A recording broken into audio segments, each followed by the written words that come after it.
Assalamualaikum warahmatullahi wabarakatuh. Ketemu lagi dengan saya Mang Yus dari Tukang Ulin Channel.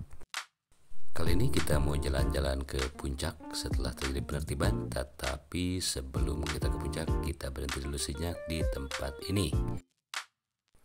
Kita flashback sejenak ke November 2022 di mana gempa besar terjadi di Cianjur. Dan di tempat ini terjadi longsoran yang sangat besar dan menimbulkan korban jiwa di mana beberapa mobil ikut terbawa longsoran ke bawah. Selain beberapa mobil, ada juga warung kopi AR7 yang ikut terbawa ke bawah dengan longsoran yang sangat besar sehingga menambah daftar korban yang terseret longsoran itu. Dan seperti yang teman-teman lihat di sana itu ada Sate Sinta, sebuah restoran yang menjadi salah satu ikon kota Cianjur. Sebelum kita ke puncak, kita isi perut dulu di sini karena saya kebetulan lapar pagi-pagi ini dan saya rindu dengan lontong Padang si Uda yang ada di Cipanas ini.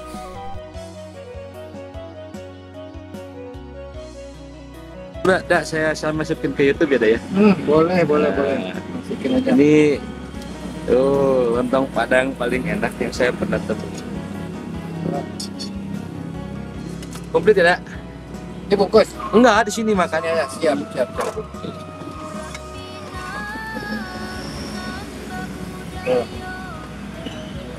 dah.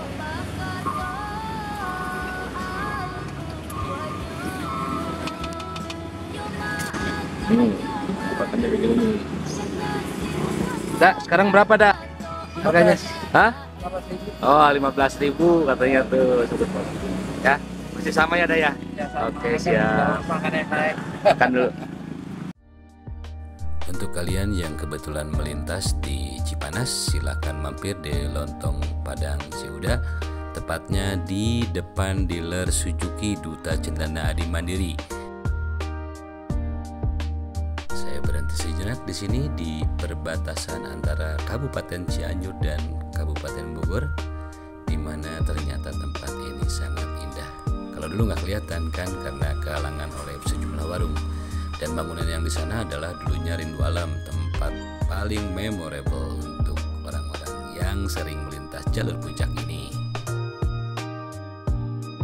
Nah, bangunan ini dulunya adalah Rindu Alam, tempat paling top, paling asik untuk melihat pemandangan dari sini. Cuman sekarang sudah berganti bentuk. Entahlah, saya tidak tahu nantinya akan dijadikan apa tempat ini. Tapi yang jelas, spot di sini adalah spot terbaik untuk melihat pemandangan ke belakang sana. Kita lanjutkan saja perjalanan ini karena memang saya masih penasaran dengan kondisi jalur puncak ini setelah terjadi penertiban para pedagang dan warung-warung yang ada di pinggiran jalur ini.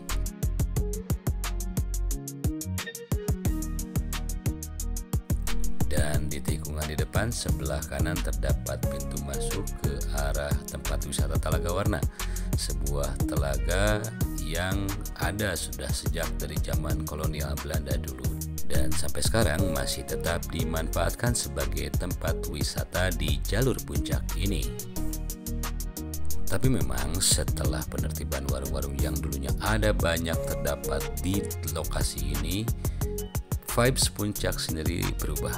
Ternyata sekarang menjadi lebih segar dan asri. Meskipun memang penertiban yang terjadi memiliki aspek positif dan aspek negatif baik untuk pemerintah daerah ataupun untuk para pelaku usaha yang dulunya memiliki usaha di kawasan ini. Tapi apapun itu, bagi saya yang jelas semoga ada kebijakan terbaik untuk pemerintah daerah dan juga untuk para pelaku usaha yang dulunya memiliki usaha di daerah ini.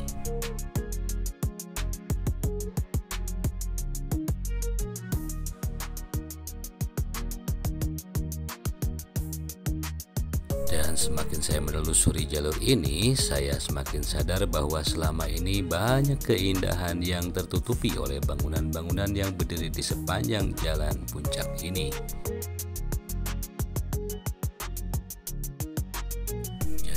Secara pribadi saya sebetulnya setuju terjadi penertiban bangunan liar di kawasan ini. Hanya saja mungkin diperlukan sebuah kebijakan juga untuk para pelaku usaha yang dulunya memang memiliki usaha di sini agar mereka tidak kehilangan mata pencaharian, entahlah itu dengan membuatkan food court ataupun misalnya sebuah rest area yang bisa mereka manfaatkan untuk melakukan usaha mereka.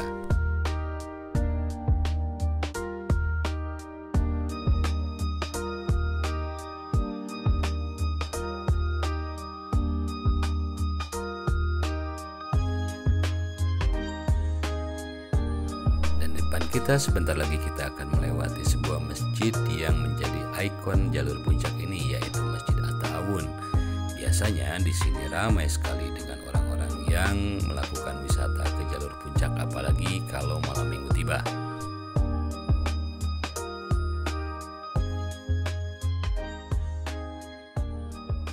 Dan inilah Masjid At-Ta'awun yang menjadi ikon jalur puncak ini. Dan saya menyempatkan diri berhenti sejenak di tempat ini untuk melihat keadaan sekitar, karena dulu di sini banyak sekali warung. Nah, ternyata di belakang warung ini saya menemukan pemandangan yang sangat indah di sini, yang dulu tertutupi oleh bangunan-bangunan warung yang berada di seberang Masjid At-Ta'awun ini. Nah, indah bukan?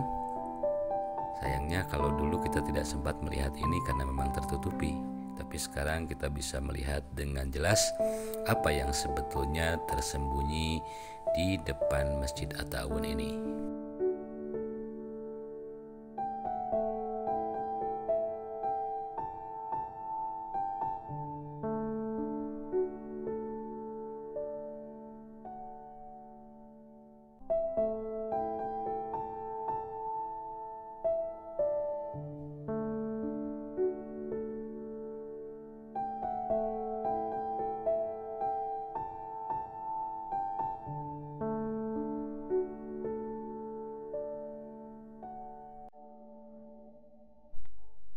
Kita lanjut lagi sedikit agak ke bawah dari At-Ta'awun. Kita masih melanjutkan penelusuran kali ini dengan hati yang gembira dan mata yang sangat segar.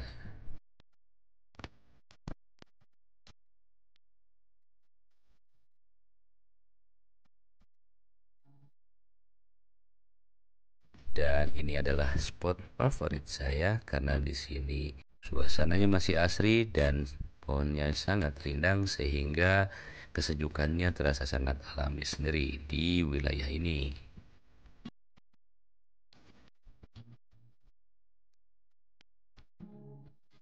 Dan saya sangat menikmati perjalanan kali ini dan tidak berkeinginan untuk memacu kendaraan lebih cepat karena memang jarang-jarang sekali kondisi puncak dalam keadaan tenang dan segar seperti ini.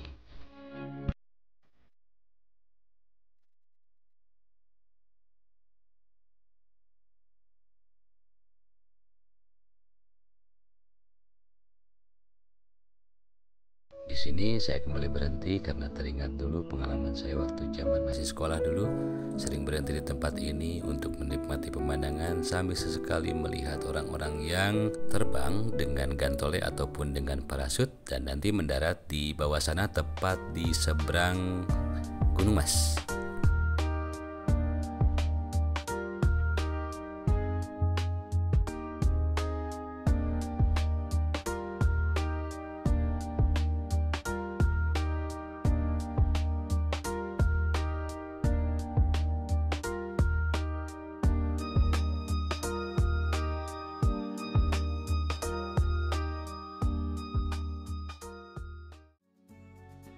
Saya kembali berhenti sejenak di tempat ini dan melihat sebuah tempat wisata yang sedang dalam proses pembangunan.